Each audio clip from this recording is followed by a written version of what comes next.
Today, Justice League versus the Fatal Five and Dumbo are finally out. We give you the verdict on which movie might be a mammoth failure. Then it's an anthology Thunderdome when we square off Netflix's Love, Death, and Robots against Jordan Peele's The Twilight Zone reboot.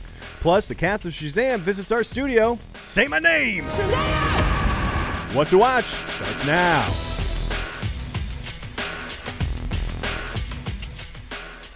Hello and welcome to What to Watch. I'm Jackie Jing. I'm Clint Gage, and this is IGN's weekly entertainment show. We'll be here to break down the biggest news and reviews from the worlds of movies, TV, and streaming. There is a lot to watch these days, but we'll always have your back with streaming suggestions, exclusive clip debuts from the hottest upcoming releases, and interviews with your favorite celebrity guests. But hey, let's introduce the most important celebrity in the room right now, our editorial guru, David Griffin. I appreciate the warm welcome. I will not let you down.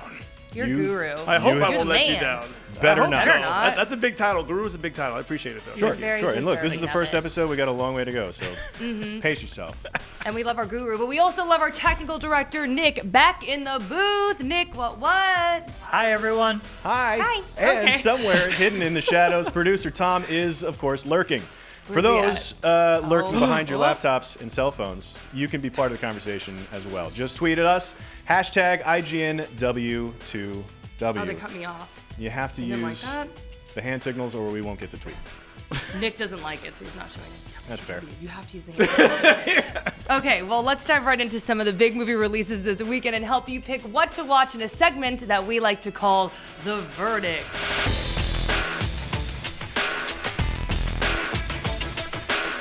So this is the verdict for movies. We'll be presenting two options. They'll be out this weekend. Then we'll tell you which one is worth the price of admission. And today we are looking at Dumbo, out in theaters this weekend, and Justice League versus the Fatal Five, which will be available to stream this Saturday. So let's start with Dumbo, which our reviewer gave a 5.0. Here's the verdict. Maybe if Tim Burton had made Dumbo before his Alice in Wonderland phase, it could have had something more interesting to say, or perhaps at least some more original visuals. Sadly, this routine remake does not manage to recapture the surreal strangeness of the original Disney classic, or elevate the dated premise into something better. That's sad. Yeah. Are you upset by that? Do you I find am yourself upset. upset? No, I'm not upset at the reviewer. I'm going to trust the reviewer's words, but Yeah. I haven't seen it yet. But watching those trailers, every time they would show a trailer, I couldn't help but get some tears in the eyes. I mean, it just brings back all those emotions from the first time I saw the original animated Dumbo. And it's Tim Burton, you know. I mean, he doesn't hit a home run every single time, but I have fond memories of Edward Scissorhands and yeah. you know, Big Fish. Yep. So I was hoping that he could bring it home. You have Danny DeVito in there, Colin Farrell, who I'd love. I think Colin Farrell's been hot. You talk about the Yeah. McConaissance, you know, Matthew McConaughey. I think Yeah. Having a I Farrell think sans Colin, right now? there's a Farrell sans out there. He's I'd been agree good with that. lately. So I was hoping that it would be better than mediocre, but it sounds like it's not. So I saw it, and it's not good. No. It's not. I'm sorry, guys. So I'm a huge Tim Burton fan. Like, literally, I had Edward Scissorhands posters, like, all over my room. Absolutely, like, love Danny Elfman and his crazy colors and visuals. You know what I mean? Like, I love Tim Burton. And I was rooting for this movie so hard. Like, I really, really wanted it to be good. And the beginning was really slow, had a lot of trouble connecting to the characters. Honestly, like, the biggest highlight for me was seeing Michael Keaton and Danny DeVito on screen together. Like, when that happened, I literally, like, I got goosebumps. Is Dumbo a letdown? Like, does he not bring it in his performance? Dumbo's performance. No, I'm kidding. No, Dumbo was another highlight, I was going to say. As far as CG baby Yes. elephants that can fly go, it's kind of a letdown. No, but no, seriously though, like, the visuals are stunning and Dumbo was awesome. Like, I loved the, I guess, CG creature, you know what I mean? And it was kind of funny to me because whenever he took flight, it felt magical, you know what I mean? And I was like, this is so cool. And then I'd be like, oh, wait. But the story around it's just not- CG. Yeah, it was like the story wasn't there. Some of the other characters, their performances, the actors' performances didn't deliver. Just, yeah, the story was boring. The acting was kind of off. And I was just like not sold. And I was really bummed because I really wanted it to be good, but it just wasn't. And so. things aren't looking great for the elephant. I guess we can agree on that. Yeah. But maybe we'd be better to look at the Justice League to save the day. Now, we won't have a review of this up on IGN until the weekend, but we do have a trailer and a synopsis for the film. Justice League versus the Fatal Five finds the fate of the Earth hanging in the balance when the Justice League faces a powerful new threat, the Fatal Five. Superman, Batman, and Wonder Woman seek answers as the time-traveling trio of Mano, Persuader, and Tharok terrorize Metropolis in search of budding Green Lantern Jessica Cruz. With her unwilling help, they aim to free remaining Fatal Five members Emerald Empress and Validus to carry out their sinister plan. But the Justice League has also discovered an ally from another time in the peculiar Starboy. Brimming with volatile power, could he be the key to thwarting the Fatal Five? An epic battle against ultimate evil awaits. Guys, how do we think this bad boy looks? I thought it looked really cool. I saw the trailer and I was like, I'm totally on board for this. I really have liked some of the animated movies I've seen. The Killing Joke, really liked, this is like going back in the day, but the Mask of the Phantasm, Sure. Under the Red Hood, I thought was really good as well. All the Bruce Timm stuff, I yeah. was like, I'm in. Like, this plot looks compelling. Starboy is interesting to me. They like shrouded him in mystery and they were like making these discoveries in the trailer. So I was like, cool, sign me up. My only problem with this, they seem to churn out these Justice League movies at a really high rate. Like, I feel like About 3 a year. You get 3 DC animated movies a year. It feels like more than that to me, actually. Yeah, they do a lot. But, like, for me, these movies, like, it really has to break through and be interesting and doing something new. Like you mentioned, The Killing Joke. That was the last one I saw, and I really enjoyed that one. Yeah. So I'm not, there's nothing in this one that's making me run out and go see it. I have a proposition for you. WonderCon, I know, maybe it's a little bit maybe misleading. Maybe I should have phrased it like that. But this weekend, Nick's getting ready. He's getting ready. This weekend is WonderCon. And one of the great things about these DC animated movies is seeing them with a large group of people. Because a lot of times, these are all direct to DVD, direct to Blu-ray. So you go home, you watch it maybe with a friend or something, that's it. But when you're at WonderCon or Comic-Con and they premiere one of these big movies, and you're kind of there with the crowd and feeding off the energy, it makes it that much more exciting. Now, will it hold up to a second viewing? I can't say that for sure, but I'm going to WonderCon this weekend, so I'm excited to see it at WonderCon with a group of fans that are enthusiastic about DC movies. So yeah, that's Yeah. Yeah, I mean, so come on with me, Clint. Come down to seeing WonderCon a movie with a group of people that are going to love the movie. Yeah, that's a different experience. I won't argue with that. Totally. All right. Well, y'all, what are we thinking? Dumbo or Justice League versus the Fatal Five? What's the final verdict here? What do you guys want? What do you want to see? What do you want to see? I want to see Justice League versus the Fatal Five in Anaheim at WonderCon this that's gonna be weekend awesome. with my buddy Clint. Hold on, is it even a competition? Dumbo, a Disney icon who's kind of lost his luster over the years, versus Justice League versus the Fatal Five. Again, DC has consistently delivered on their animated movies from movie to movie. And I'd say, in some respect, they do a better service to the DC universe than all of the live-action movies. I'm even counting Wonder Woman and Aquaman. Oh, shots fired. Well, that's what we thought, but we asked you what you think based on our Twitter poll. Dumbo got 45% of the votes. Justice League versus the Fatal Five, the remaining 55% of the votes. That was closer than I imagined. That's Honestly, everybody a little going to closer than I WonderCon this thought, too. weekend. Yeah. Everybody who voted will be at WonderCon this weekend. Remember, if you want in on the polling, follow IGN and all our social media platforms, and you can also join the conversation at IGN W2W hashtag. Let's move on to the small screen, though, guys. Here's the verdict on streaming.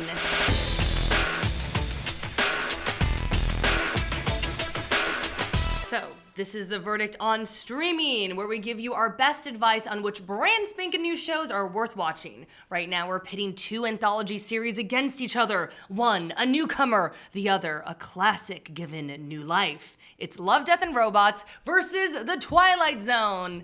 Ding, ding. The match is on. Okay, I'm done. Anyways, here's IGN's verdict for Love, Death, and Robots, which we gave an 8.0, everybody. It's pretty good. Love, Death, and Robots is not immune to the issues that plague most anthologies. Some stories are more repetitive or derivative than others, but many of the worlds are so fascinating they'll inevitably leave you wanting more, as all good short fiction does. This is one visual acid trip that's worth taking, even if your mileage may vary. Love, Death, and Robots. What did you? It's. That's enough You said. looked at No, me. really, like it's awesome. Yeah. Like it's It's bonkers, right? Yeah. It's about 3 hours and change worth of content, I guess. There's like 18 shorts that are all 11, 15 minutes piece, something like Yeah. that. I couldn't get my footing in this at all because they are all so like wildly different. Yeah. Oh my gosh. The first episode, I was like 5 minutes in, and I was like, not even 5. It had to be like 2 minutes in, and I was like, I am sold on this. I am 100% in on this. First of all, like that, I want an anime series or an animated series like out of that first story alone. Right. Like that is so epic. Like spoiler alert, I don't want to say like anything too spoilery here, but it has this like totally badass chick. It's got like kaiju monsters. The animation is like absolutely wild. I mean, sorry, I'm like talking about my producer's like, shut up, Jackie. Yeah. But no, it's awesome. I loved the first episode, and I've seen like maybe That's 7 or 8 of them, and kind they're of- all great. That's Yeah. kind of the vibe of the whole thing, right? Like there's something for everybody Yeah. in this series, which is a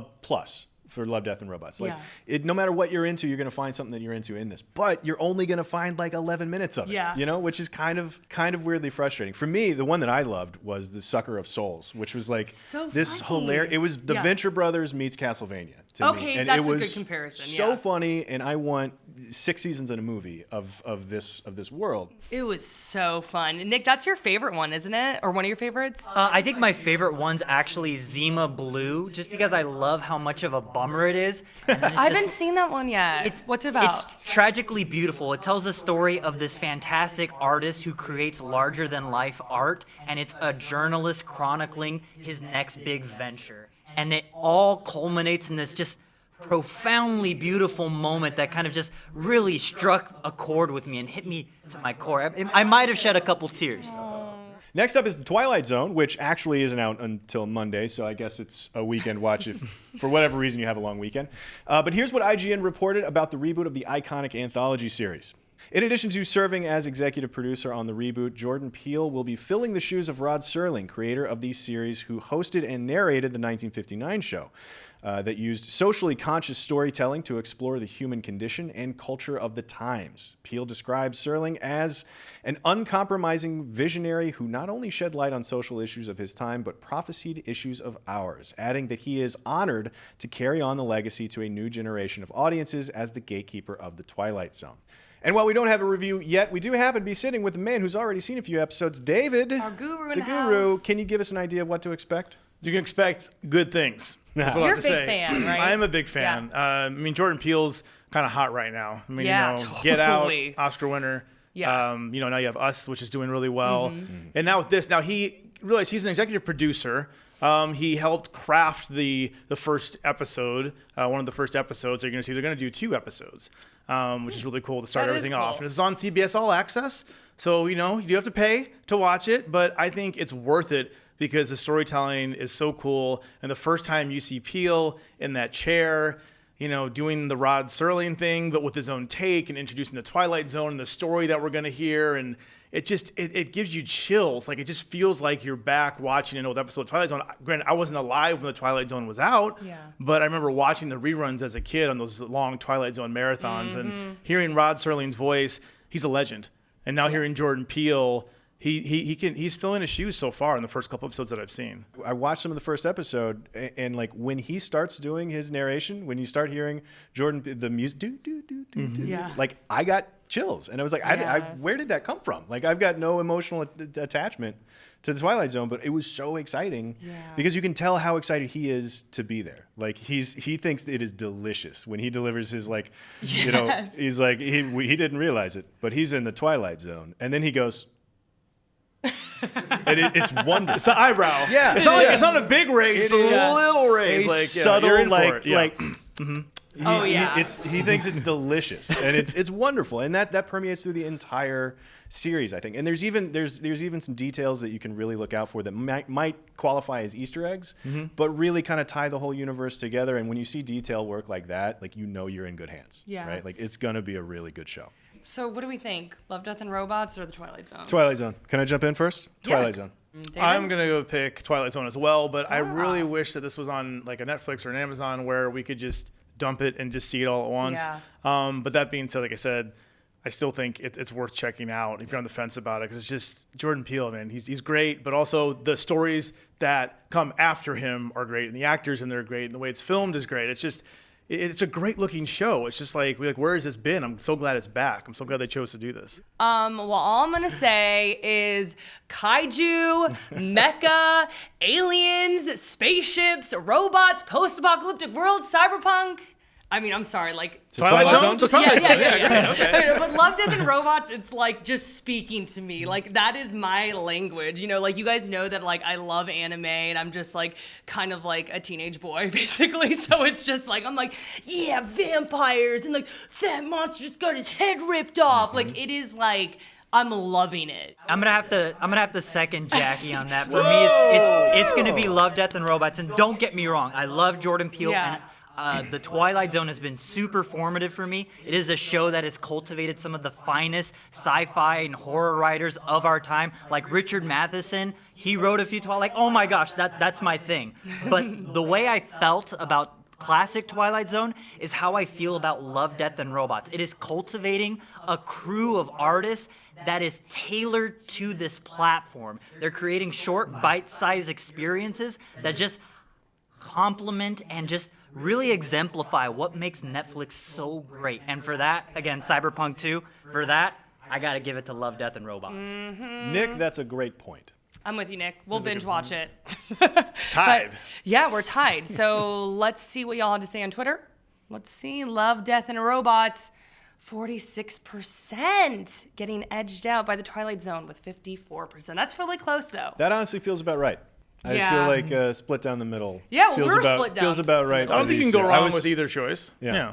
They're both good. both good. That's Yeah, a there's tough no wrong choice. choice. Yeah. Everybody's a winner. That's a tough Frankly, it's gonna be both. Yeah, I mean, I'm going to watch both of them, so there you go. Okay, and as always, make sure to follow IGN on all the social medias to get in on the polling action. You can also join the conversation at IGN. Come on, You gonna it's make me do it It's this your time? turn. He won't With do it. It's the fine. hand signal's your thing. IGN W2W. It's not Clint's thing. It's not my thing. My thing. DC's next big movie is about to hit theaters, and we were lucky enough to have the cast show up right here in our studio. So we had them interview each other because we are clearly too lazy to come up with good questions and actually do the interviews ourselves. I really think we should leave this with the pros. Shazam! Hey everybody, at home or wherever you might be watching this video, my name is Zachary Levi, this is Asher Angel, and that is Jack Dylan Grazier, and we are the cast of Shazam. We are here to interview each other. We're gonna ask each other a bunch of various questions that you may also want to answer from the comfort of your own home sofa or desk. Anyway, Jack and Asher, what is the best game ever made and why? That could be a video game. That could be a board game. Ooh, going Jenga. Best game. Red Dead Redemption. Red Dead Redemption 2. No, Red Dead Redemption 1. I think I'm gonna say by hours logged into any particular game, the game that I would have to put at the top would be 007 GoldenEye for Nintendo 64. What is your favorite weird thing to snack on besides mealworms, Zach? Did they add besides mealworms? Then they said Zach. It's Yeah, only sure, for you because we know specifically that for you me. eat mealworms and maggots and stuff. Well, yeah, I mean they're really high in protein and super low in carbs. Your eyes are turning red. What's the favorite thing to snack on? I don't know. Weird thing. Favorite weird thing? Does it say specifically? Yes. What is your favorite weird I'm reading it off the page. Yeah, but I don't trust you. Don't you understand this? I don't know how anybody does. Not a lot of people I do. don't know. What was my beef jerky? Like some good beef jerky? Judgment? Oh God. Yeah, what's your favorite snack that I can judge? Okay, dipping strawberries in Nutella, is that weird? You are such a posh. What is I happening? hate you, dude. Get out of the world. You scoff my beef jerky, and then you're like, oh, I don't know, dipping strawberries in Nutella. Who are these kids? What is happening? Jack, Soy sauce out of the bottle. Come on. what is your biggest guilty pleasure? LaGrange by ZZ Top. What's the first word that comes to mind when you see me? God. God. Dork? God and dork. Great, fantastic. If you could have one of Shazam's powers, which would it be and why? Super speed? Flight. I mean, I think the wisdom of Solomon is dope. Beat people up. Super The speed wisdom. You beat people up with the wisdom. What is, Zach and Jack, what is the greatest movie ever made? Groundhog Day. I feel like Election, maybe. I don't know why I'm That's a thinking deep of that. cut. Yeah, I know. If we all fused into a new superhero, what would our name and power be? Smorgasbord of death. You got it right here, folks. Smorgasbord of death. That's it. Oh, stay tuned. We got Crispin Glover on after the break.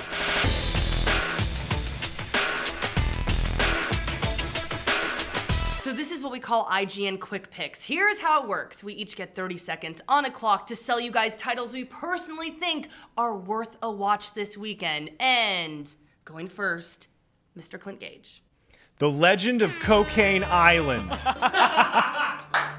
It's coming out on Netflix this weekend, and this is about a group of otherwise normal people who set out to find a legendary stash of cocaine that, according to an urban legend, is buried on some random island in the Caribbean.